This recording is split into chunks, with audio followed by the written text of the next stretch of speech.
এই যে আপনার হাইকোর্টের বিচারপতি আতাউর রহমান খান হাফিজুল আলমের হাইকোর্ট বেঞ্চ তারে জামিন দিছে।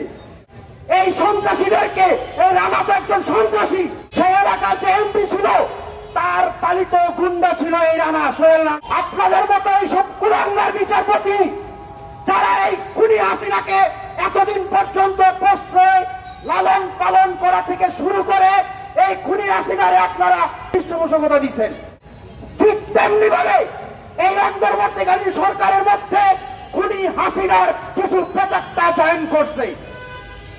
স্পষ্ট ভাষায় বলতে চাই, এই সন্ত্রাসীদেরকে, এই রানা তো একজন সন্ত্রাসী,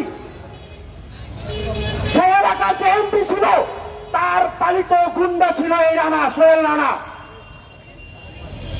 এই মুরাজ্জম একটা সন্ত্রাসী ছিল, এই রানা ছিল একটা সন্ত্রাসী।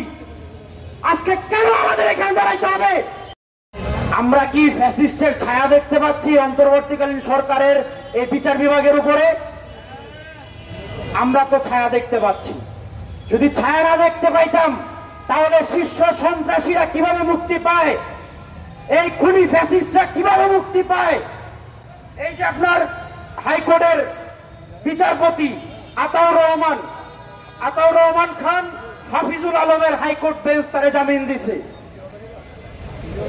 আপনারা এমন উদ্ধত্তপূর্ণ একটা কাজ করছেন যেটার জন্য আজকে বলতে হয়, আমি কথা বললে তো বলবেন আদালত অবমাননা হয়েছে, মামলা দিবেন, 500 মামলা দেবেন। আপনাদের মতো এই সব কুলাঙ্গার বিচারপতি যারা এই খুনি হাসিনাকে এতদিন পর্যন্ত প্রশ্রয় লালন পালন করা থেকে শুরু করে এই খুনি হাসিনারে আপনারা এই পৃষ্ঠপোষকতা দিচ্ছেন, ঠিক তেমনি ভাবে এই অন্তর্বর্তীকালীন সরকারের মধ্যে খুনি হাসিনার কিছু প্রেতাত্মা চয়ন করছে। স্পষ্ট ভাষায় বলতে চাই, এই সন্ত্রাসীদেরকে, এই রানা তো একজন সন্ত্রাসী, সেই এলাকার যে এমপি ছিল তার পালিত গুন্ডা ছিল এই রানা, সোহেল রানা। এই মুরাজ্জম একটা সন্ত্রাসী ছিল, এই রানা ছিল একটা সন্ত্রাসী। আজকে কেন আমাদের এখানে দাঁড়াইতে হবে? আজকে এই স্বাধীনতার পরে আমরা যাকে দ্বিতীয় স্বাধীনতা বলতেছি, স্বাধীন বাংলাদেশ একবারই হয়েছে।